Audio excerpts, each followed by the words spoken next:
सिंह बाबा यानी कि इमरान हाशमी के दरबार में आप सभी का स्वागत है। तो आइए और अपना खोल खोल कर चेकअप कराइए। और एक खास बात मेरे दोस्तों, गुप्त रोगी विशेषकर शनिवार और रविवार के दिन बाजार समिति बेतिया यानी हुमचावन बाबा के कुटिया के पास हमसे मिले।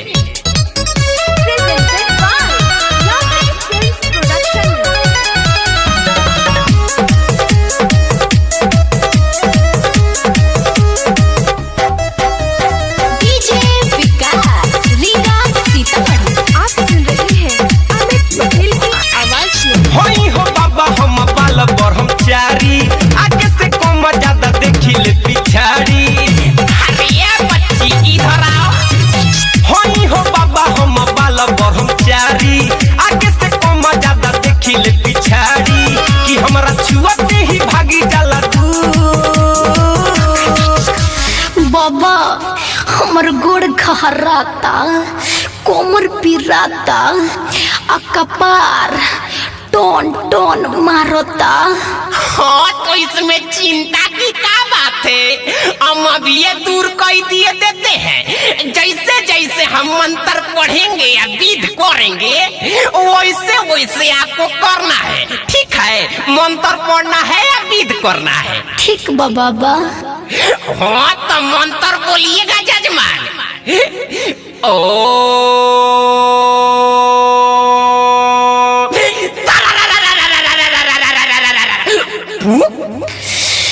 ओम तारा रारा पुक।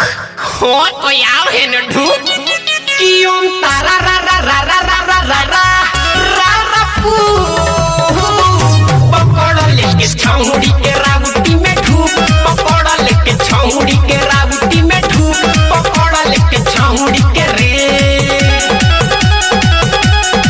कि ओम तारा रा रा रा रा रा रा रा रा पू।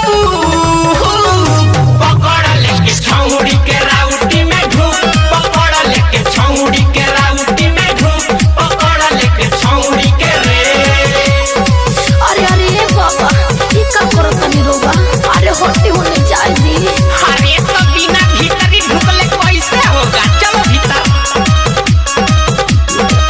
गजबे के चालबा नीत सुपर मालबा है। देखिए गारा के बिगड़त हमनी के हालबा।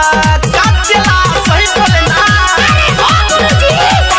गुरु चला मिल के मिटावल जाई भूख।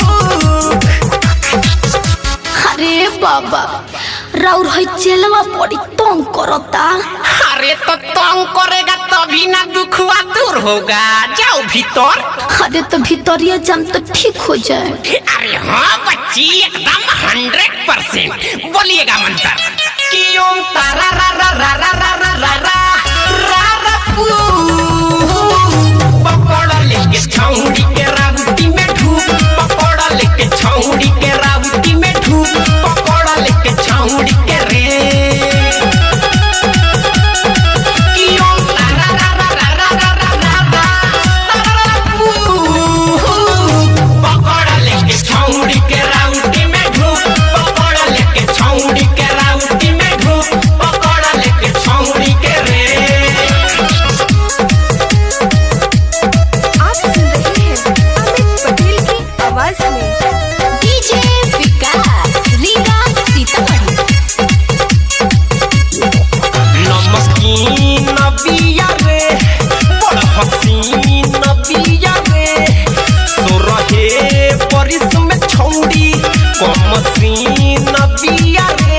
अरे पकड़ पकड़। तला के अमित दीवाह पर से हो जाई चू।